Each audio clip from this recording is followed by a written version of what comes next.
네트워크의 전략들이라 그래가지고 지역사회 조직 간의 네트워크 중에 협력하는 부분, 그 다음에 조정하는 부분, 합작 이렇게 나와 있습니다. 네트워크 처음 하면서 이제 힘들었던 게 이제 이런 것 같습니다. 사람들이 잘 이해가 안 되는 게 네트워크 하면 자기가 가지고 있는 거 다 내놔놓고 그거 가지고 뭘 어떻게 새롭게 뭘 만든다 자꾸 이제 그렇게 생각하니까 네트워크가 힘든 것 같아요. 그래서 한 세 가지 정도. 협력이라는 게 뭐냐? 정보를 공유하는 등 협력을 통해서 활동의 효율성을 높이고 불필요한 중복을 피하고 하는 협력이 목적이다. 그냥 정보를 교류하는 정도의 네트워크도 있다. 그래서 처음에 만날 때는 그렇게 만나야 됩니다. 그냥 니는 뭐하고 나는 뭐한다. 그러니까 우리가 하는 것 중에 이거 비슷한 게 있네. 예를 들어서 이제 거창에서 가등공사 파견 사업. 그러니까 방문에서는 제가 사업을 하는 기관이 장기간 기관이 생기기 전에 우리 노인복지센터, 그 다음에 이제 지역자원센터에서 가사감정 사업, 그 다음에 보훈청에서 하는 보훈대상자들 중심으로 하는 방문 사업 한 몇 가지가 있어요. 처음에는 대상자 공유를 안 하는 겁니다. 가서 보면 어느 날 보면 센터에서 돌보시는 어르신의 집 해갖고 벽화 딱 붙여놨어요. 이거 우리 대상자들이 왜 이 기관에 와서 이걸 붙여놨나? 정보 공유를 안 하니까 누가 뭔지를 모르는 겁니다. 서비스를 받는 어르신들도 얼마나 이렇게 머리가 빨리 돌아가시는지 모릅니다. 절대로 김치 갖다 또 소리 안 합니다. 갖다 줄 때 또 아이고 고맙다 이 얘기만 하지. 그래서 이제 군청에서 이제 한번 기관의 신분자들을 모아놓고 명단을 다 내놔보자 해서 내보니까 한 3분의 1 정도가 겹쳐요. 그래서 이제 이걸 어떻게 대상자를 기관으로 따로 뗄 건지 처음에는 군에서는 한쪽이 포기를 해라 이렇게 이야기했어요. 그래서 제가 이제 제안을 한 게 그랬습니다. 포기를 할 게 아니라 대상자 포기 관리를 하자. 근데 서비스 주는 내용을 달리하자. 예를 들어서 신체 수발을 자활에서 오셔가지고 가사감정 도우미가 신체 수발을 한다면 물품 후원하는 서비스 누군가 분명히 해야 되는데 그건 예를 들어서 노인복지센터에서 한다. 한 사람 한 사람에 대한 개별적인 서비스 내용을 분석해보고 이걸 좀 협력할 수 있는 구조를 만들어가는 게 어떻겠느냐 해갖고 합의를 보고 협력하는 시스템을 만들게 된 거예요. 그러다가 이제 이게 좀 되니까 그 다음 단계로 나가는 게 조정하는 단계로 갔다는 거예요. 아이고 우리 뭐 관리해보니까 이 도움이 저 도움이니까 어르신들이 다 비교해요. 얼마나 영악하신지 어르신들이. 또 한술 더 뜨시는 분들도 계세요. 자활에서 오는 그 도우미는 와가지고 뭐도 해주고 가는데 그러면 안 해주나? 그래서 염치가 없어져 버렸어요. 이거 아니다. 우리가 이걸 이제 면 단위로 좀 나눠가지고 우리가 몇 명 포기하고 저희가 몇 명 포기하고 해서 조정을 해버린 겁니다. 그러면서 이제 그 네트워크 지역사회 안에서 민간협의체 그참 네트워크 조직이 되면서 합작이라는 조직이 나옵니다. 합작이라는 네트워크가 나옵니다. 우리가 가지고 있는 자본을 내어놓고 그거 가지고 새로운 사업들을 만들어서 추진합니다. 그게 이제 거창 같은 경우에는 이제 지역아동센터 그 다음에 방과후 국방들이 아동청소년 분과 안에서 처음에는 모였습니다.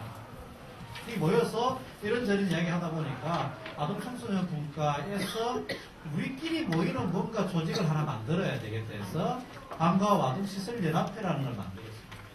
그래서 밖에서 모셔갖고 강의 안 하고 왔다 가셨어요. 그래서 아동시설연합회를 만들게 되면서 그분들은 네트워크에서 떨어져 나갔습니다. 거창 네트워크에서 떨어져 나가고 거기에 대표자 한 사람이 네트워크 안에 참여하고 오히려 이제 참여가 없었던 학부모 단체 내지는 지역 사회 속에서 아동 청소년에 관심이 있었던 분들이 새롭게 네트워크에 들어오게 됩니다. 그래서 여기에서 협력해가지고 새로운 조직을 만들어 나아가서 이 지역 아동센터가 연합회 차원에서 새로운 사업들을 만들어내는 거예요. 그래서 공동의 프로포자를 기획하기도 하고 아이들 위한 공동의 프로그램을 만들어내는 거죠. 이 합작이 되는 거죠. 그래서 처음부터 네트워크를 이렇게 합작 사업을 하려고 하면요 완전 난상 토론합니다. 계속해서 이야기하기도 끝이 없는 얘기죠. 그래서 처음에는 서로 탐색하는 기간이 필요합니다. 우리는 이런 거 같아 너희는 뭐하노?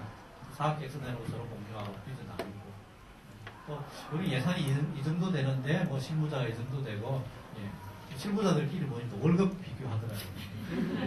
너희는 얼마 주는데? 우리는 얼마 받는다. 뭐 이렇게. 그 이제 관리자들을 압박하는 거지. 저 기간에는 뭐 우리하고 비슷한 일을 하는데 이만큼 받는데 왜 우리는 이거밖에 안 되나. 보조금을 주는 그러니까 그거에 따라서 인건비 책정이 다 다르지 않습니까? 복지관 책정 기준 다르고 재가시설 다르고 재가시설 갚아 같은 경우에는 뭐 지금 1억밖에 안 주니까 올려줄 수가 없는 구조로 지금 돼 있는 거예요.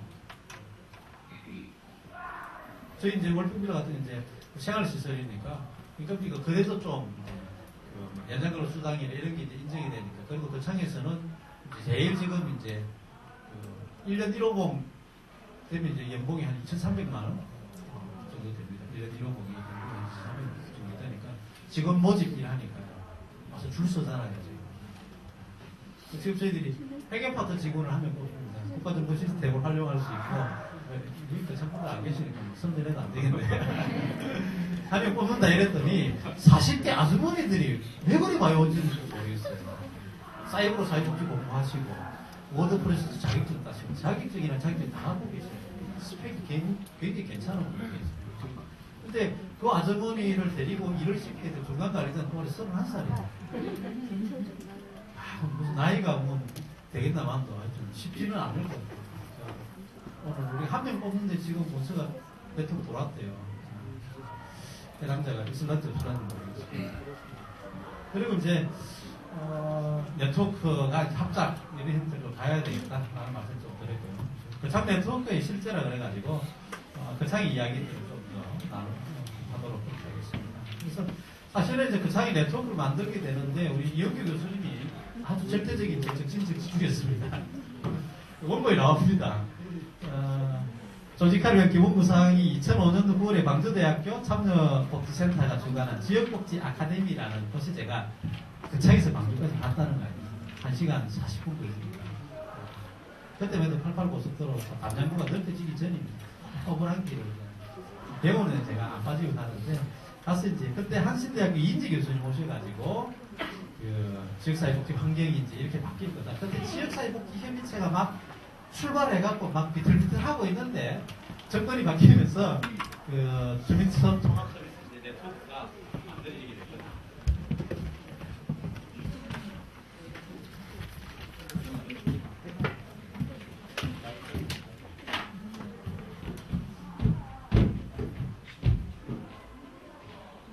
그래서 이제 그 이야기를 듣고 괜찮죠? 네. 그 이야기를 듣고 어떻게 하면 우리가 이 네트워크 한번 만들어 볼까 지역에 가서 고민을 한 겁니다. 사실은 그게 계기가 되어가지고 그래서 그 창 네트워크가 만들어지게 된 일정 공시는 배경에는 우리 이영규 교수님 계십니다. 감사합니다.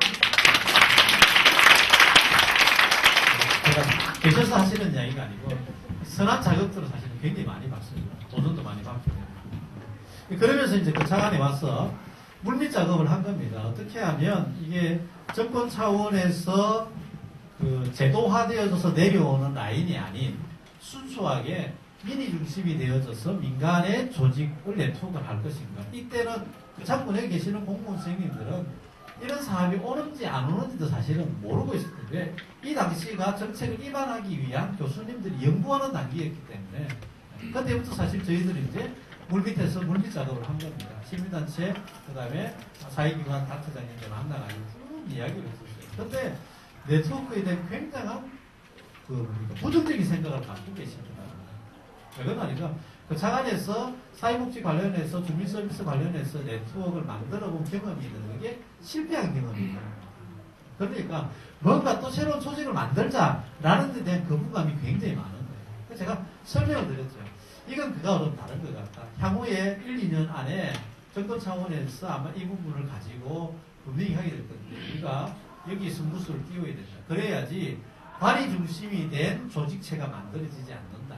안 그러면은 관이 나서가지고 민간기관 모아갖고 입맛에 맞는 사람들 모아서 이 주민협의회다, 공공기관 협의회다 이렇게 탁 만들어지면 그때는 우리가 손쓸 수 없는 단계로 가지 않는다. 그러니까 미리 자발적으로 좀 움직여서 네트워크를 만드는 게 어떻게 된다라고 설득 작업을 사실을 해서 2006년도에 저희들이 이제 5월부터 12월 달 동안 한 7개월 정도 저희들이 이제 계속해서 미팅을 해줬습니다. 한 달에 한두 번씩 모여가지고 이런저런 이야기를 나누면서 그러다가 이제 2006년 12월 19일 지역사회복지협의체 기존의 네트워크에서 참 네트워크 만드는 데 대한 동의를 받았습니다. 왜? 별개의 조직이 만들어지기 때문에 기존 조직에서 이건 승인을 받아야 되는 겁니다. 손쉽게 승인을 받을 수 있었던 이유 중에 하나가 제가 지역사회복지협의체 실무협의체 위원장이었고 대표협의체 간사를 제가 맡고 있었기 때문에 선택을 한 거죠. 대표님들한테, 법인 이사장님들한테. 이렇게 해서 이 조직이 별개인 것 같지만은 하부조직, 분과위원회 조직은 동일하게 가져가겠다. 그래서 그탄 네트워크가 지금도 지역사회복지협의체하고 민간 네트워크가 같이 있으면서 이 두 조직이 공이 쓰러지지 않고 같이 굴러가게 되는 이유가 사실은 이제 그겁니다. 위에 상부조직, 대표성을 가지고 있는 분들은 공통적인 분도 계시고 별개인 분들도 계십니다. 위에 상위 계시고요. 하부조직, 분과위원회, 운영위원과 분과위원회 조직은 철저하게 두 조직이 같이 가고 있습니다. 그러니까 사람들은 이게 다른 조직이 아니라 한 조직이라고 생각하는 거예요. 근데 복지부가 요구하는 거 다르고 행안부가 요구하는 게 다르기 때문에 조직을 통합하지 않고 병존해서 같이 가고 있는 거예요. 아무 문제 없습니다. 지금 많은 이제 민간 네트워크들이 지역사회복지협의체로 지금 이제 흡수통합되는 형태로 지금 가고 있다. 그래도 이제 그 창은 아직까지 뭐 그렇게 가지 않고 두 조직이 잘 움직여가고 있다. 그래서 네트워크를 지역 안에서 성립하게 되면서 본격적으로 이제 수면 위에 떠오르는 이제 조직 준비위원회 조직에서 각 기관의 실무자들 그다음에 도민을 대표하시는 분들 그래서 이제 한 10명 정도가 모여가지고 추진위원회를 만들고 행안부에 이제 추진위원단에서 내려와가지고 40명 정도 기관 실무자들 모시고 워크숍을 이제 하고 한 겁니다. 그러면서 이제 네트워크를 어떻게 할 건가 1, 2, 3차에 걸쳐서 준비 모임을 가지게 되고 지속적으로 지역 안에 있는 여러 단체들이 같이 네트워크 안에 들어오도록 이해를 구하고 학습하는 시간들을 가지게 되었습니다. 그래서 여기서 뭐 단계별로 나오는 이 이론은 뭐 제가 만든 이론은 아니고요. 홍현미라 선생님 교수님이 쓰셨던 네트워크 관련된 책자에 보면 이런 내용이 나와요. 그래서 제가 네트워크를 이제 조직화하면서 물론 학교에 다닐 때 뭐 CO에 대한 공부했었지만은 어떻게 하면 좀 교과서적이고 이론이 현장에 잘 접목되어지는 걸 만들어 볼까 고민하면서 논문을 한 100여 편 정도 봤습니다. 네트워크 관련된. 근데 읽으면 읽을수록 똑같은 논문이 많다는 걸 제가 알았습니다. 다 거기서 나오는 이야기가 저기 나오고 저기 나왔던 얘기가 거기 나오고 그래서 쫙 감출해서 정리를 딱 해보니까 네트워크는 이렇게 만드는 게 합리적이겠구나 하는 게 이제 홍현미라 선생님 그 모델에서 저희들이 사실 이제 딱 그래서 인위적으로 맞춘 건 아니고 정말 그 이론을 놓고 성인을 어떻게 받을 것인가에 대한 고민을 하고 지역사회 다양한 사람들부터 인정받게 그래서 거창 가가지고 거창 네트워크라고 이야기하면 많은 사람들이 거기 뭐 하는가 잘 모르지만 그거 이렇게 이야기를 한단 말이에요. 그래서 지역 안에서 네트워크 관련되어진 어떤 여러 이야기들을 언론 매체를 통해서 홍보도 하고 또 지역사회 분들이 여기에 대한 인식을 가질 수 있는 준비 작업들을 차근차근 해오면서 한 3년차 정도 접어들면서 네트워크 사회가 완전히 이제 자리매김을 하게 됩니다. 그래서 올해 이제 저희들이 목표를 두고 있는 게 뭐냐면 그동안에는 기관단체, 사회단체 중심으로 모였던 네트워크를 이제는 지역 단위로 묶는 작업을 하고 있습니다. 그래서 그동안에 저희들이 이제 주민조직화 과정이라고 그래가지고 코넷이라고 있습니다. 한국 주민운동정보교육원의 코넷에서 2회에 걸쳐서 저희들 조직화 양성 과정을 해줬습니다. 그리고 행안부 여기 추진단에 계셨던 우리 표경 사무관이 와가지고 심화과정, 네트워크 심화과정을 해줬습니다. 그래서 한 30명 정도의 핵심 인력 인프라가 이제 만들어져 있습니다. 이분들이 이제 트레이너가 되고 각 읍면에 계시는 주민자치위원, 그 다음에 이장단들을 중심으로 한 지역 주민들을 네트워킹하는 작업을 이제 올해 이제 합니다. 그래서 워크숍을 이제 한번 6월달에 가지게 되고 농한기인 7, 8월에 한참 덥지 않습니까? 에어컨 잘 나오는 그 강의실에서 이분 읍면에 한 3분에서 4분 정도 모셔가지고 이분들이 지역을 조직화할 수 있는 조직화 기술을 그분들한테 가르치고 또 기회가 되면 이제 다른 지역에 벤치마킹을 가서 이분들 좀 트레이닝 시켜갖고 마을을 살리는 마을 지도자를 양성하는 그래서 고민이 이제 뭐냐면 우리 지금 농어촌 실생활협회 광주도 이렇게 하는 요 양성 과정에 보면 주민 지도자 과정이 있습니다. 그래서 그 과정하고 이걸 어떻게 좀 한번 잘 매치를 시켜보면, 그렇죠. 우리는 돈 안 들고, 그렇죠. 손 안 대고, 코 푸는. 예산이 좀 적어요. 그래서 이 프로그램하고 좀 잘 연계를 하면 거창 지역에 있는 뭐 지도자 다 모으면 뭐 4, 50명 정도 저희들이 모을 수 있으니까 한 과정을 차라리 거창에서 개설하게 되면 거창으로 봐서는 앙지구 형식이 하나겠나, 마당지구도 있고, 도랑지구도 안 잡고, 충분히 됩니다. 그러면 우리 지역의 지도자들을 양성하는 프로그램인데, 왜 전국에 계시는 교수님들 사실 저희들이 한번 모시려고 하면 교수님 한번 50만 원 안 들이면 사실 못 오시거든요. 그게 꼴짝이거든요. 제가 어디 가서 강사비 적게주면 신경질 나거든요. 여기까지 오는데 차를 몇 시간이나 타고 왔는데 10만 원 주고 이러면 뭐 마땅히 교통비도 안 되는 거죠. 얘기는 많이 주십니다. 하여튼 그래요. 그래서 모시기 참 힘드니까 이런 기회에 우리가 잘 매치해서 프로그램을 만들면 되겠다. 그런 이제 생각을 해봅니다. 그래서 주민조직가를 양성하고, 그래서 이분들한테 뭘 가르칠 건가, 그런 이제 컨텐츠에 대한 고민들을 지금 하고 계획서를 지금 작성을 하고 있는데, 그 중에 한 가지가 뭐냐면 마을 신문 만드는 작업을 좀 해보고 싶어요. 마을 신문 부산에 잘 만들잖아요. 혹시 어디서 잘 만들 아시나요? 안여동 가면 있습니다.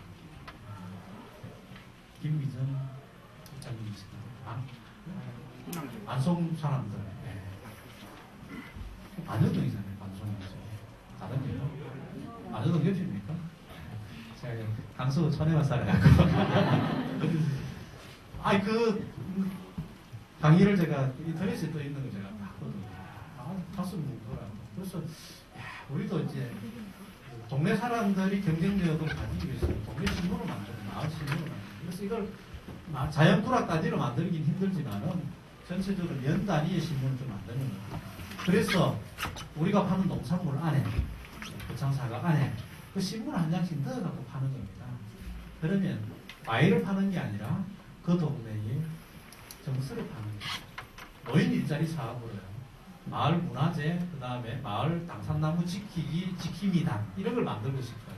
그래서 1년 365일 매일 똑같은 앵글을 가지고 사진을 찍는 겁니다. 그 다음에 365장의 파노라마가 나옵니다. 그거 홈페이지에 올려놓는 겁니다. 그러면 도시에서 그 사과를 사먹다가 그 소식지를 본 사람들이 그 청지역에 내가 사과 사먹은 동네에 용산숲이라는 이런 아름다운 소나무 숲이 있네. 홈페이지가 있으니 한번 가보자. 그래서 보니까 365일 4개가 나오는 거죠. 그렇죠. 그러면 나는 이 개들이 참 마음에 드네. 몇 월 달에 이 동네 한번 가봐야 되겠다.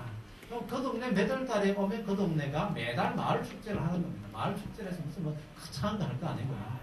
동네에서 두부 만들고 메밀묵 만들어갖고 먹는 마을 축제를 만드는 거. 그게 뭐예요? 관광 상품이 되는 거예요. 그렇게 연결해서 노인 일자리 사업도 하고, 그렇죠. 농촌에는 사람 이사 많이 오면 안 됩니다. 오염됩니다. 농촌에 오지 마십시오. 놀러만 오시면 됩니다.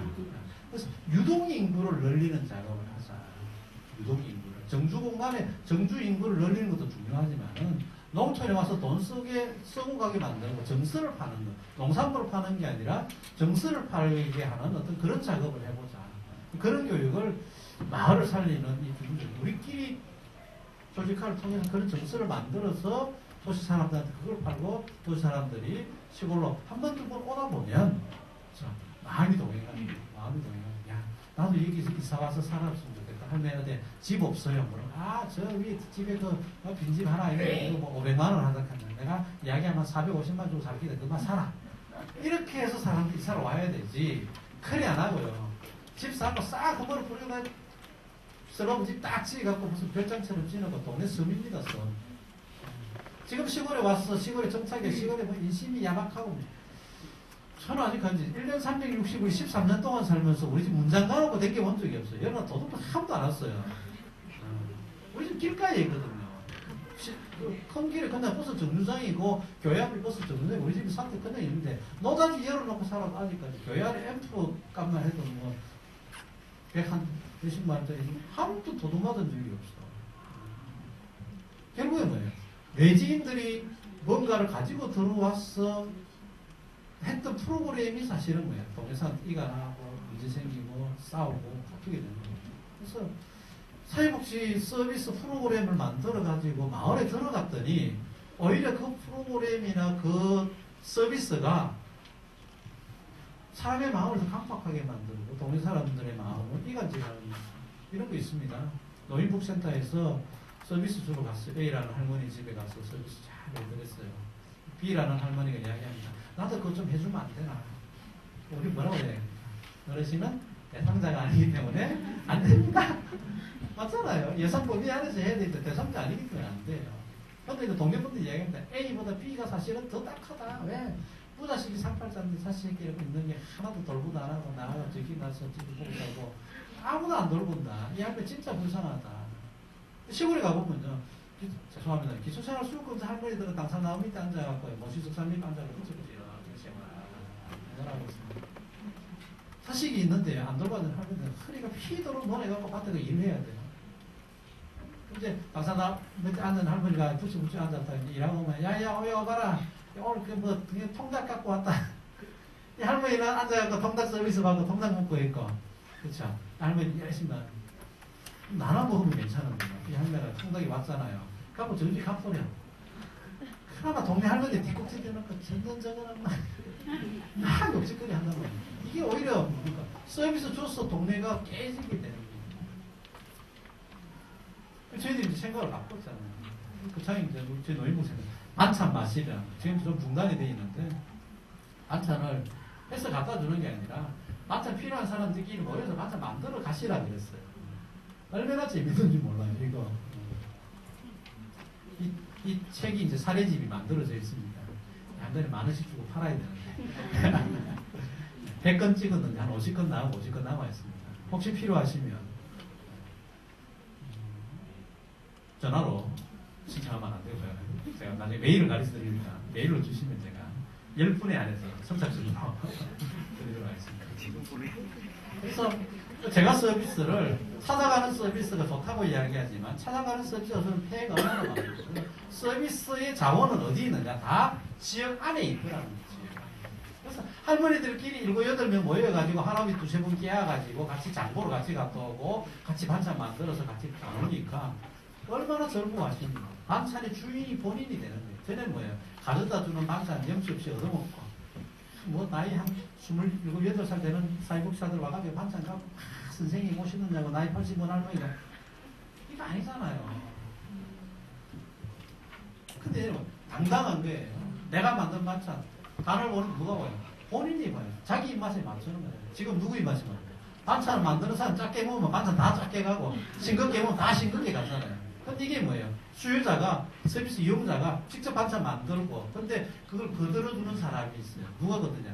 그 동네 이웃에 있는 좀 40대, 50대 젊은 아주머니들이 같이 반찬을 만들어서 거들어주는 거예요. 근데 할아버지 집, 할머니 집을 돌아가면서 만드는데 그렇게 만들다 보니까 이웃에 있는 다른 사람들이 지나가다가 너 집 오늘 뭐하러 뭐 손님 왔는가 봐. 우리 오늘 뭐 반찬 만들어 먹는데 돌아다니 막걸리 한잔 해라 소주 한잔 해라. 풀어와서 동네잔치가 되는 거예요. 이게 뭐예요? 마을이 조직화가 되고 네트워크가 만들어지는 거예요. 그래서 네트워크는 철저하게 생활 속으로 가지고 들어가야 됩니다. 기관에서 네트워크 한다 해갖고 무슨 거창한 사업을 자꾸 만들려고 하지 마세요. 오히려 우리가 가지고 있는 그 자본을 잘 교환하고 나눔으로 인해서 얻어지는 시너지 효과가 훨씬 더 크다라는 거예요. 그래서 네트워크의 가장 핵심은 주민에게 있고 주민들의 생활 속에서 네트워크를 만들어내요. 기관끼리 연계해서 기관의 이익을 위해서 네트워크하면 네트워크 실패합니다. 철저하게 아까 이야기했죠. 클라이언트 욕구가 어디 있는지 이용자 욕구가 어디 있는지 중심에서 네트워크를 만들어가는 게 중요하다. 그리고 이제 거창 네트워크가 여러 가지 이제 표준 사업들을 몇 가지 좀 만들었습니다. 그래서 주민 서비스 교실이라고 그래가지고 주민이 만드는 주민 서비스 교실입니다. 도시에는 복지관에 디지털 카메라 교실 뭐 이런 거 있습니까? 없습니까? 시골에는 이제 그런 문명의 혜택을 받을 수 있는 길이 별로 없습니다. 복지관, 종합사회복지관이 옛날에 하나 있긴 있었는데 지금은 이제 바르게 살기, 여성단체 협의회, 각종 간변단체 사무실이 다 모여있는 복지관입니다. 그래서 제가 그 창군 종합간변단체 사무실 연합회 만들어야 된다. 한 10몇 개 기관이 들어와 있으니까 중앙사회복지관 기능은 없어져 버린 거죠. 새롭게 이제 군수선거에 나오시는 분들한테 제가 공약을 만들어 드렸어요. 다 저한테 복지에 뭐 하면 좋겠습니까? 묻길래 제가 똑같은 걸 만들어서 세 분한테 나눠드렸어요. 누가 했는데 안 하겠다 싶어가지고. 딴 사람한테 주면 이제 특정인을 밀어줬다는 오해를 받을 수 있기 때문에 제가 주면서 그랬어요. 이 내용은 그대 후보자뿐만 아니라 상대 다른 후보자들에게 똑같이 제공되어지는 거니까 걱정하지 마십시오. 제가. 특별한 게 있습니다. 13년 동안 지켜본 게 있는 거예요. 그래서 거기에 종합사회복지관을 리모델링하고 산업을 내쫓는 방법이 뭐냐면 건물 새로 수리하다 나가다가 그럼 다 나가요. 그걸 억지로 사무실 비우고 우리가 다른 거 하겠다 하면 표 받는데 지장이 있기 때문에 싸우게 됩니다. 그래서 제가 리모델링을 빌미로 다 쫓아내면 된다. 걱정하지 마시라고요. 그래서 공사 싹 하고 난 뒤에 민간 위탁을 하든지 그래서 직영하는데 프로그램 복지관으로 가면 된다. 소스까지 다 들었어요. 그래서 지역 아래에서 기관들이 모이는 어떤 그런 기관 중심의 네트워킹보다는 주민들을 위한 주민 서비스를 만들어내는 거 해야 되는데 디지털 카메라가 굉장히 많이 보급이 됐단 말이에요. 근데 이 디지털 카메라를 가서 제대로 배우고 사진 찍는 사람은 사실은 별로 없다. 근데 지역 안에 카메라를 가르쳐 주실 만한, 사진을 가르쳐 주실 만한 분들은 굉장히 많이 있어요. 이걸 누가 해야 돼요? 네트워크에서 자원조사를 한답니다. 해보니까 뭐 사진관이 7군데 있고, 그창에 사진관이 7군데가 있고, 그 다음에 사진 뭐 동호회 작가, 그 다음에 뭐 대학교 교수님 해갖고 쭉 해보니까 한 10서너 명 정도 사진을 가르쳐 줄 만한 분들이 계셔요.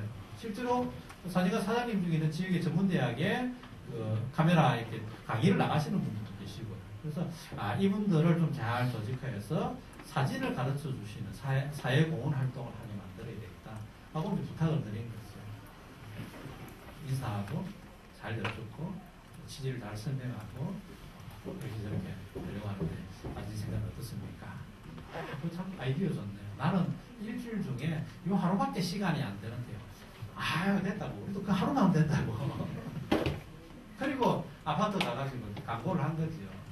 아파트 단지에 종이 한 장 깔고 카메라 배우고 싶은 분들 내일 며칠 날 몇 시에 어느 사진관에서 가르칩니다. 신청은 여기로 하십시오. 그래서 네트워크에서 접수받는 5분의 아줌마가 조직이 되어 오셨어요.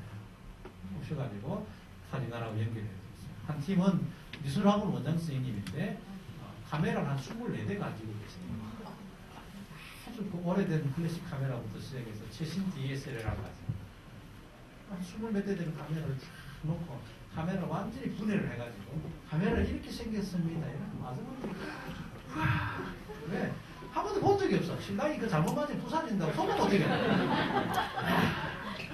근데 뭐 카메라를 뜯어갖고 보여주니까 렌즈 이게 샤터를 누르면 이게 이렇게 움직입니다. 이거 뭐 보여주고 하니까 신기해가지고 4주를 배우게 됐는데 6주를 하셨어요. 강사비 줬느냐? 한 번도 안 줬어요. 서로 필요한 시간대 약속해가지고 주민이 주민을 위해서 좋은 활동을 하는 거예요. 이게 네트워크예요. 끝나고 난 뒤에 사진관 사장님 그 팀은 뭘 하셨느냐? 남편들 다 초대해요. 스튜디오에 와가지고 부인들이 남편들 프로필 사진을 찍고 카메라 유튜브에 오고 신랑들 이렇게 모델처럼 세워놓고 사진 찍거든요. 같은 아파트 라인에 살면서 남편들이 별로 교육 없었는데 그분들끼리 만나가지고 생회주도 한다나 이웃 간에 정을 나누는 이런 일도 있습니다. 이게 뭐예요?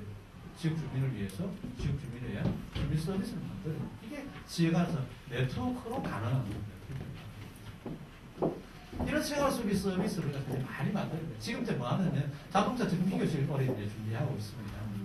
자동차 3.3 메이커 AS 센터가 다 거창에 있단 말이죠. 그래서 부추겼잖아요. 삼성 르노에서 이렇게 한다는 대우를 안 하나? 대우가 요즘 어렵다는 거지. 우리 요새 어렵네. 네가 대우가 어려운 게 아니라 네가 어려운 게 아니라 대우가 어려운 건데 네는 안 어렵잖아 내가.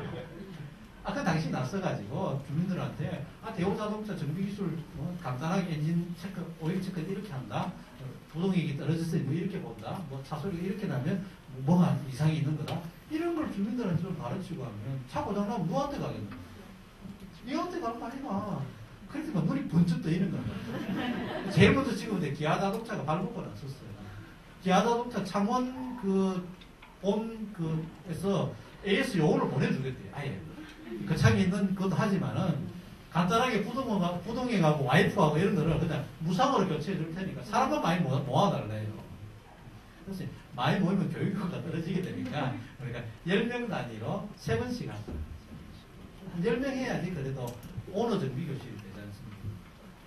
그 동네에 친근한 카센터 아저씨가 아주머니 모아놓고 차는 이렇게 브레이크 시동 걸어서 엑셀레이터 밟으면 가는 게 차가 아니고 가기 전에 어떻게 점검을 해야 되고 빵꾸가 났는지 안 났는지 이런 것도 봐야 돼요. 그랬더니 그 T스테이션이라고 있습니다. 한국타이어 대리점 사장님이 사회복지기관 차들은 엔진오일 10,000원에 갈아주신대요. 이게 네트워크 사업이에요. 네. 박수 한번 치십시오.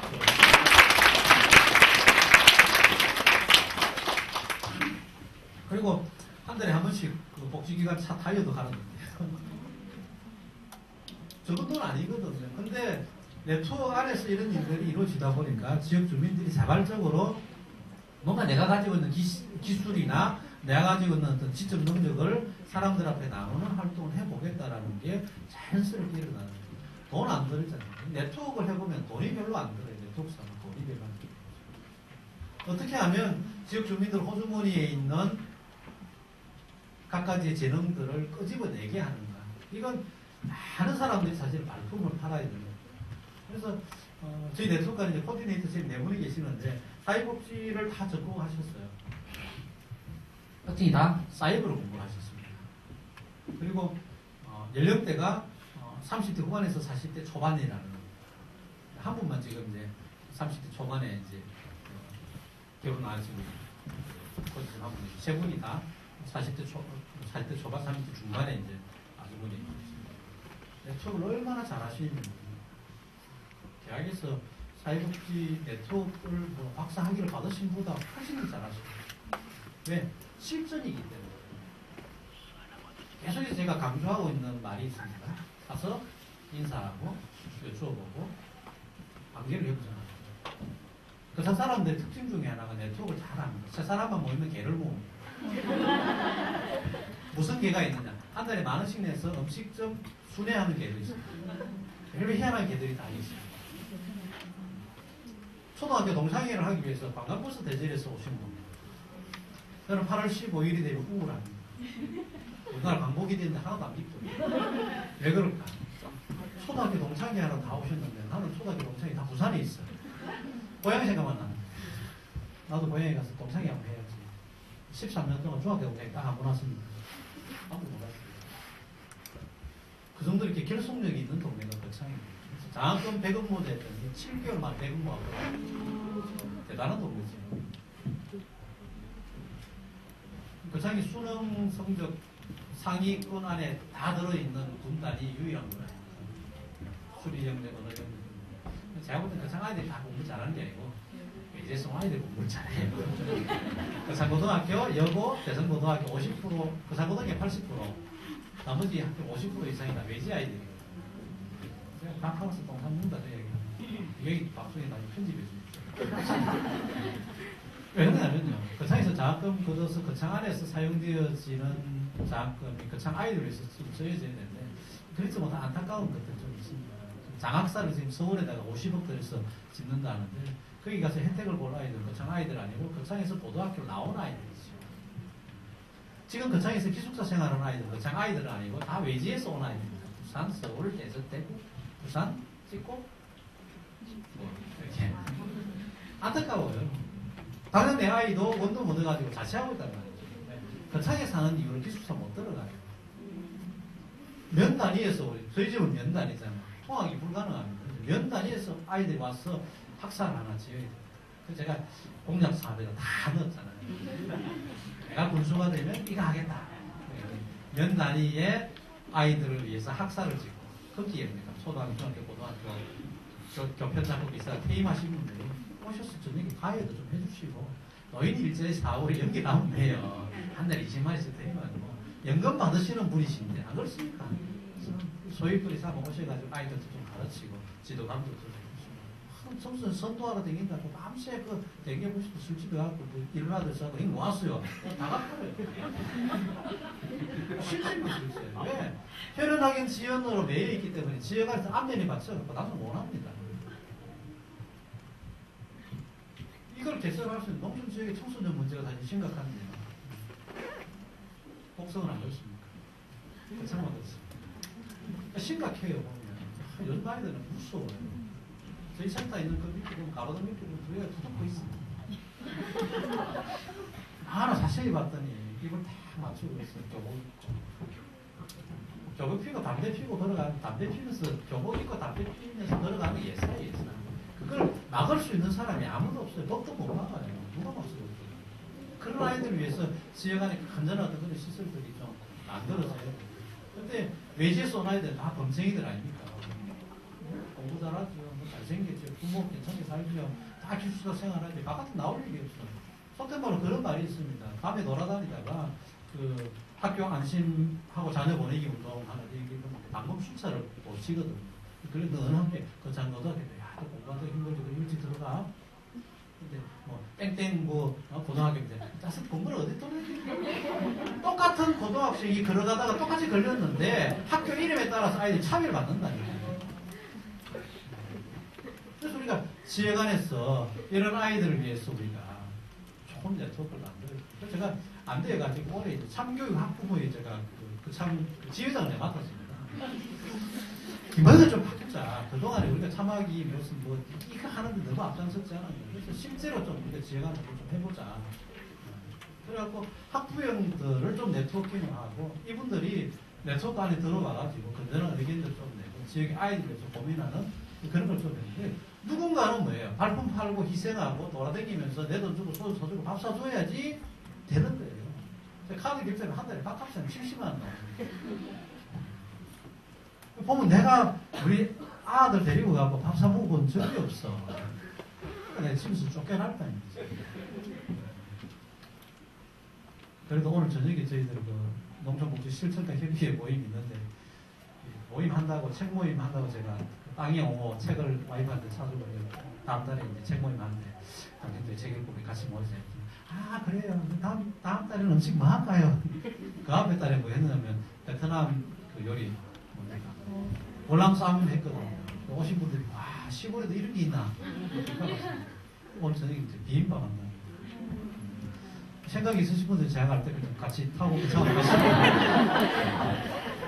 그래서 지역에서 그 지역 자원 네트워크가 어떻게 좀 나아가야 되나? 사실 이제 정부의 역할이 있다. 저는 생각합니다. 정부가 좀 어떻게 그 네트워크를 위해서 정권 차원에서 밀어주는 작업. 그래서 지금 거창 같은 경우에는 거창 네트워크에 한 1억 정도 그 지방정부, 순수 지방정부 예산으로 군 예산으로 이제 지원을 받고 있습니다. 그래서 사무국이 이제 전에 비상금 월급 안 받습니다. 상권 지원을 두고 여러 가지 이제 프로그램들 가져가고 저희들이 이제 인문사회과학 도서관을 만들고 있습니다. 지금 책을 계속 이제 구입해서 월 한 20만 원씩 사가지고 책을 사고 이걸 이제 사람들 좀 읽히고 독서 토론도 좀 하고 조직가들을 이제 학습하는 이제 프로그램을 좀 가져가고 있습니다. 올해 안에 이제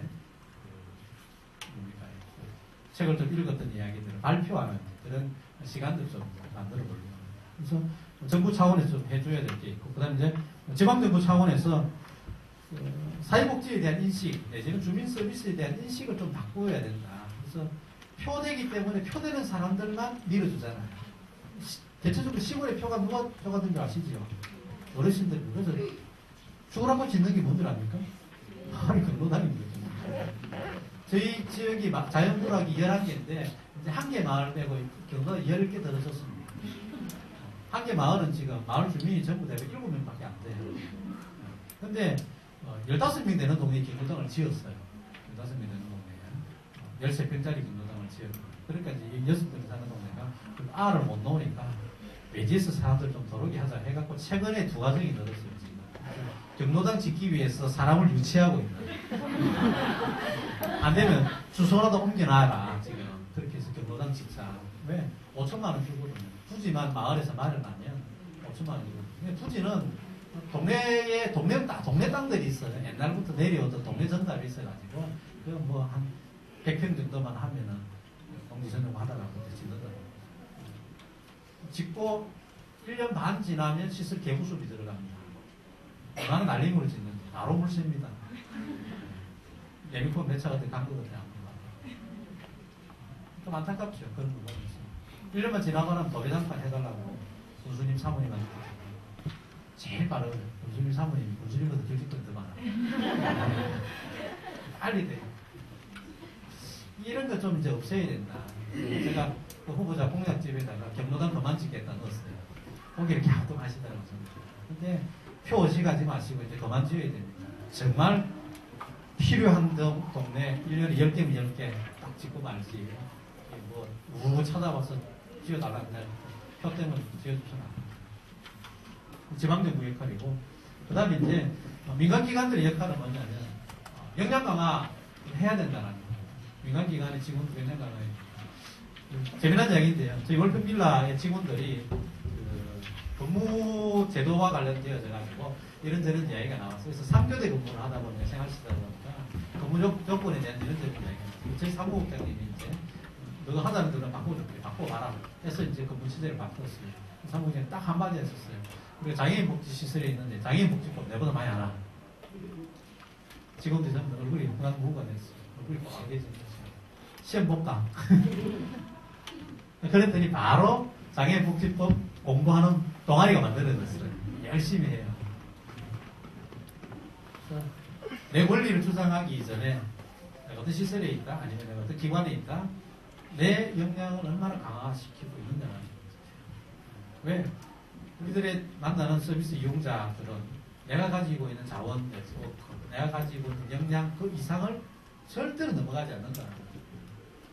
여러분들이 연계해주고 싶어도 연계해줄 수 없는 겁니다. 여러분들이 가지고 있는 자원 그 범위 안에서밖에 연계가 안 된다는 거예요.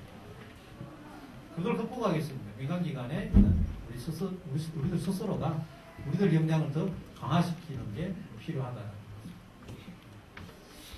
부산 고향에 와가지고 사실은 강의한다는 게 참 쉽지 않은 것 같습니다. 어쩌면 뭐 저를 뻔히 아시는 분들도 계실라나 모르겠고, 이제 방송으로 우리가 동영상으로 찍혔기 때문에 온 만방이 방송이 되거든요. 많은 분들이 야 니는 그래 살아 이렇게 물으면 제가 뭐라고 이야기하면 고민이 되기도 합니다. 그래서 크게 내가 사는 내 삶에서 벗어나지 않는 이야기가 여러분한테 2시간 뭐 그렇게 길지 않은 짧은 시간 좀 나누는데 질문은 전화로 해주시면 좋겠습니다. 시간이 다 되기 때문에. 우리는 지금보다